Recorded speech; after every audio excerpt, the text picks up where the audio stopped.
अस्सलाम वालेकुम नाजरीन, मैं मरियम फातिमा। तेलंगाना न्यूज़ टुडे में आप सबका खैर मकदम है। आइए नजर डालते हैं आज की अहम सुर्खियों पर। हज खिदमत का मियार बुलंद करने के लिए सऊदी अरब के कई मुल्कों से मुआहदे। तेलंगाना के चीफ मिनिस्टर चंद्रशेखर राव ने असातिज़ा को संक्रांति का तोहफा दिया। चीफ मिनिस्टर केसीआर ने असातिज़ा की तरक्कियों और तबादलों को ग्रीन सिग्नल दे दिया। कोटला टाउन में एटीएम मशीन से भारी रकम चोरी, पुलिस ने नाकाम बना दिया।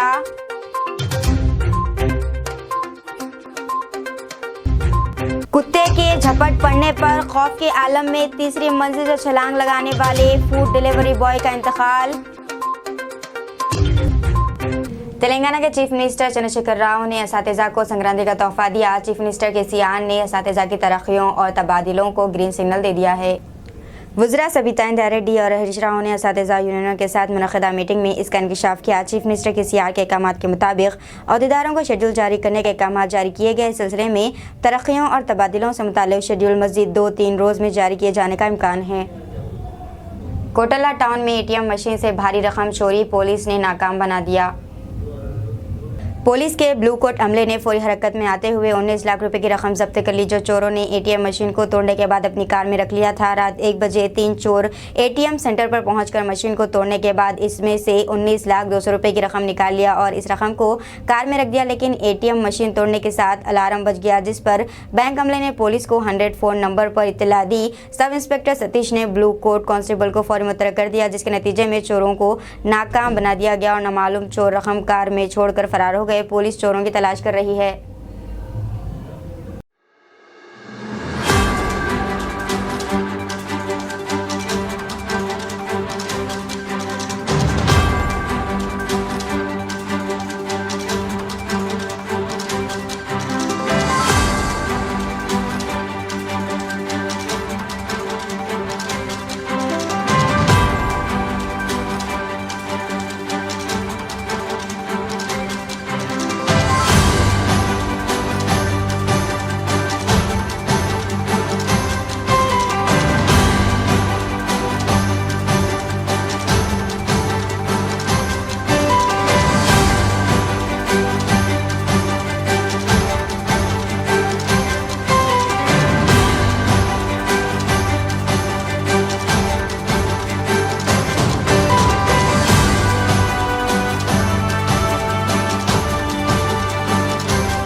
कुत्ते के झपट पड़ने पर खौफ के आलम में तीसरी मंजिल से छलांग लगाने वाले फूड डिलीवरी बॉय का इंतकाल हो गया है।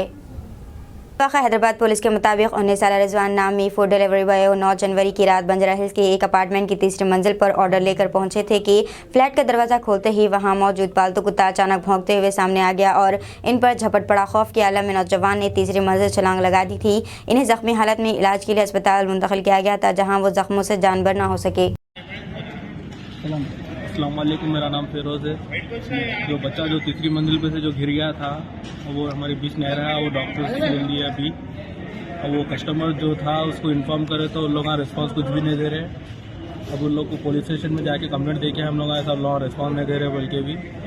तो वो कस्टमर को फ़ोन कर रहे, रिस्पांस कुछ भी नहीं दे रहा, कॉल ही नहीं उठा रहा, वो रिसीव नहीं कर रहा कॉल कस्टमर कुछ भी। अब हमारा बच्चा भी नहीं है, ट्रीटमेंट के वास्ते भी कुछ अमाउंट उन लोग को हम लोग को लग रहे थे, वो भी लोग देने के वास्ते वो कर रहे थे। लोग जी वो बोले तो दे रहा हूँ, तुम लोग यूज़ करो बोल के ऐसी बोल रहे थे। उनका उनकी 2-3 जनों आ रहे थे, इन लोग भी वैसे कर रहे थे। पैसे देने के बाद से मैं दे रहा हूँ, इतने है मेरे को, इतने दिए थे। कौन सा की पेपर लेके वो पेपर पे साइन करो बोले, हम लोग नहीं करते बोल के बोले थे। इलीगल डॉक्यूमेंट्स ताकि वो पुलिस वालों से लोग की बहस हुई बोल के उन्हें क्या बोल रहा था कल लिख देना ऐसा वाला। लेकिन उसको कुछ भी नहीं, फ़ोन करे तो जवाब नहीं दे रहे। पैसा का भी बोले तो मेडिसिन की वजह से देता हूँ बोल के फर्स्ट में बोले। सीरियस था बोले तो उसको మా తమ్ముడు ఇప్పుడు చనిపోయిందండి. మొన్నటి వరకు ట్రీట్మెంట్ జరుగుతుంటే స్విగ్గీలో పనిచేసేవాళ్ళు బంజారాయిస్లో పార్సల్ చేయడానికి పోతుంటే కుక్క పైన వచ్చి కాలు జారి పడిపోయాడండి. పడిపోతే ఇవాళ డెత్ అయింది ఆయనకి. ఇవాళ డెత్ అయింది. మాకు న్యాయం కావాలి అండి. మా తమ్ముడు డెత్ అయిపోయింది, మా ఆవిడ వెళ్ళిపోయాడు మాకు వదిలి. మాకు న్యాయం కావాలి. తెలంగాణ గవర్నమెంట్ నుంచి నేను అప్పీల్ చేస్తున్నా, నాకు న్యాయం కావాలి. మళ్ళీ బంజారాహిల్స్ పిఎస్ పోలీస్ వాళ్ళు కూడా బంజారాహిల్స్ పోలీస్ వాళ్ళ గురించి వాళ్ళ గురించి చెప్తున్నా, నాకు న్యాయం కావాలి. వాళ్ళు ఫుల్ సపోర్ట్ ఇవ్వాలి నాకు. ఎట్లాగైనా వాళ్ళకి మీద యాక్షన్ తీసుకోవాలండి. మీరు మా తమ్ముడు వదిలేసిందండి, మాకు వాడు వెళ్ళిపోయాడు, మాకు వదిలేసి పోలీస్ వాళ్ళు సపోర్ట్ చేయాలండి. మళ్ళీ తెలంగాణ గవర్నమెంట్ గురించి మాకు సపోర్ట్ కావాలండి. న్యాయం కాలే మాకు కరే థోడా నైట్ చేయలేండి సపోర్టు. ఒక రోజు వచ్చాడు, వాళ్ళు మెడిసిన్ ఎంత కావాలి అంత ఇచ్చాడు. తర్వాత వాళ్ళు రావట్లే, ఫోన్ చేస్తే మా ఫోన్ కూడా ఎత్తట్లేదు. 2 రోజుల నుంచి రావట్లే వాళ్ళు. ఇవాళ కూడా ఫోన్ చేస్తే వాళ్ళు ఏదో దాన్ని మాకు ఫోన్ చేయకండి అది ఇది అంటున్నారు. వాళ్ళు రాలే కాబట్టి మా తమ్ముడు చనిపోయింది. ఇవాళ మాకు న్యాయం కావాలండి. తెలంగాణ గవర్నమెంట్ నుంచి నేను అడుగుతున్నా, నాకు న్యాయం కావాలి. तेलंगाना के सिलसिला जिले में एक शख्स की मुश्तबा मौत पर घर वालों की अजीब व गरीब हरकतें। तेलंगाना के सिलसिला जिले में एक शख्स की मुश्तबा मौत के बाद इसकी इनाज का पोस्टमार्टम करवाने से घर वालों के इनकार करते हुए अजीब व गरीब हरकत की और इसकी आखिरी सुमात अदा करने इनाज को शमशान घाट ले जा रहे थे। ताहम पुलिस ने नाकाम बना दिया। पुलिस ने बादशाह इसके घर वालों को समझा बुझाकर इनाज को पोस्टमार्टम के लिए मुंतकिल कर दिया। हैदराबाद दक्कन के 8वें निज़ाम मुकरम जहाँ बहादुर का तुर्की के दारुल-हुकूमत इस्तांबुल में इंतकाल हो गया है। मुकरम जहाँ बहादुर की उम्र 90 बरस की थी। इनके इंतकाल पर हैदराबाद की आवाम गमज़दा देखी गई।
ईरान में मुजाहिरे तशद्दुद से चीखों की आवाज़ें घंटों तक सुनाई देती रही। ईरान की एक सरकर्दा खातून कारकुन ने बताया है कि किस तरह ईरानी जेल में कैदियों को इतराफ़ जुर्म करने पर मजबूर किया जाता है।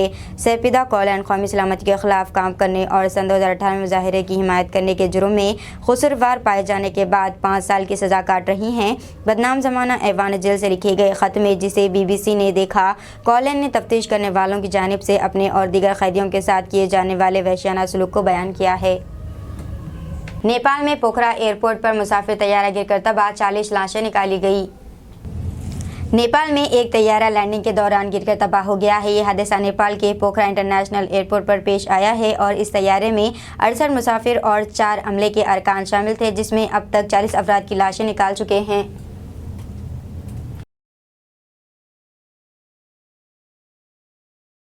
ईरान के साबिक़ नायब वज़ीर दिफा की फांसी तस्दीक होश बाकी।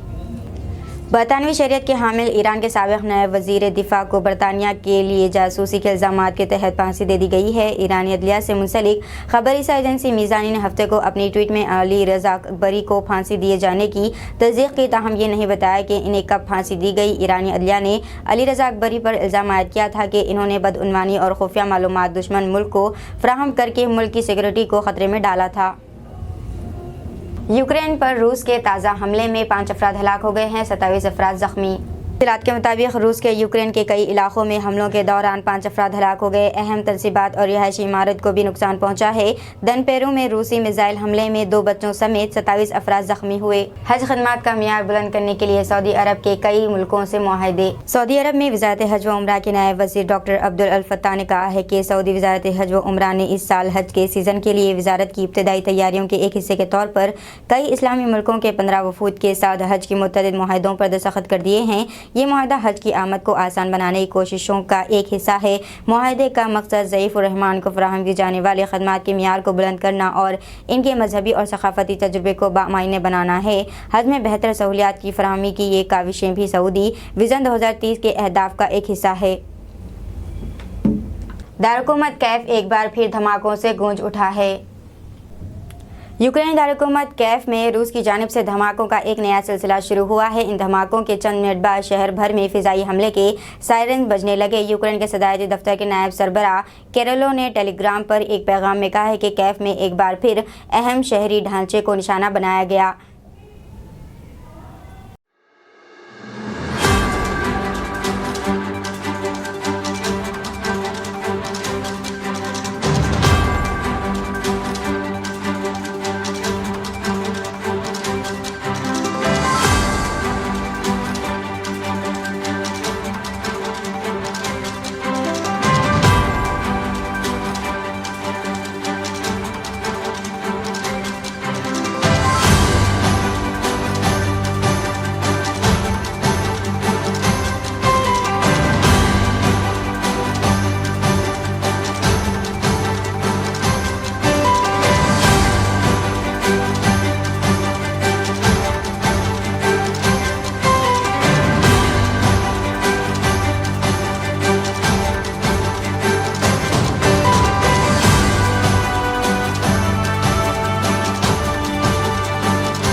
इंसानी आज़ा फ़रोख्त करने वाला गिरोह पकड़ा गया।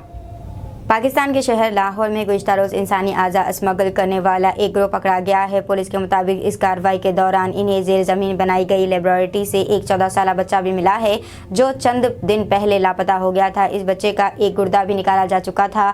ये गिरोह नौजवानों और माशी तौर पर कमज़ोर अफराद को मुनाफा बख्श मुलाजमतों और पुरकशिश मुआवजे का लालच देकर इन्हें जिस्मानी आज़ा ख़ास तौर पर गुर्दे बेचने पर मजबूर करता था। मुतासरीन को एक गुर्दे के औज़ 9 लाख पाकिस्तानी रुपये यानी तकरीबन 4000 अमेरिकी डॉलर तक देने का वादा किया जाता था। अमारात की एक और शहर के लिए परवाज़ें बहाल। मुत्तहिदा अरब अमारात की एयरलाइन एमिरेट्स जापान के दारुल-हुकूमत टोक्यो के लिए अपनी परवाज़ें दोबारा शुरू कर रही है। एमिरेट्स एयरलाइन 2 अप्रैल से टोक्यो के हेंडा एयरपोर्ट के लिए अपनी सर्विसेज दोबारा शुरू कर रही है। डोनाल्ड ट्रंप की कंपनी पर $16 लाख जुर्माना आयद किया गया। न्यूयॉर्क की अदालत के जज ने साबिक़ अमेरिकी सदर डोनाल्ड ट्रंप की कारोबारी कंपनी पर टैक्स फ्रॉड के इल्ज़ाम में $16 लाख जुर्माना आयद कर दिया है। 3 दिन कबल मैनहट्टन की अदालत के जस्टिस हॉन मेरिकन ने ट्रंप फैमिली के लिए निस्फ सदी से काम करने वाले साबिक़ चीफ फाइनेंशियल अफसर को 5 महीने कैद की सज़ा सुनाई थी। डोनाल्ड ट्रंप का इस केस से मुताल्लिक़ कहना है कि इनको और इनकी सियासत को नापसंद करने वाले डेमोक्रेट्स ने इनके खिलाफ ये केस बनवाया है। खलाई साइंस में ताउन अमेरिका और जापान में मुआहदे पर किए गए दस्तखत। अमेरिकी वज़ीर ख़ारजा एंटोनी ब्लिंकन और जापानी वज़ीर ख़ारजा योशिमासा ने जुमे को दोनों ममालिक के दरमियान खला में मज़ीद ताउन को फ़रोग़ देने के लिए एक मुआहदे पर दस्तखत किए हैं। ब्लिंकन ने एक बयान में कहा है कि पुरअमन मक़ासद के लिए चांद और दीगर इजराम फल्की समेत बैरूनी खला की तलाश और इस्तेमाल में ताउन के लिए मुआहदा नतीजा ख़ैज़ ताउन पर मबनी है। पेशावर में दहशतगर्दाने हमले में DSP समेत 3 पुलिस एहलकार हलाक। पाकिस्तान के सूबे खैबर पख्तूनख्वा के दारुल-हुकूमत पेशावर में हफ्ते की सुबह दहशतगर्दों की फायरिंग से 3 पुलिस एहलकार हलाक हो गए। ऑपरेशन काशिफ के senior superintendent of police Aftab Abbasi ने मीडिया को बताया है कि एक डिप्टी सुपरिटेंडेंट ऑफ पुलिस समेत कुछ पुलिस एहलकार दहशतगर्दों के हमले का जवाब देने के लिए शहर के सरबंद पुलिस स्टेशन पहुंचे थे। दहशतगर्दों की फायरिंग से DSP और 2 पुलिस एहलकारों की मौत हो गई है। दीजिए नाज़रीन, मरियम फातिमा को इजाज़त। मिलते हैं अगले न्यूज़ बुलेटिन में, तब तक देखते रहिए तेलंगाना न्यूज़ टुडे।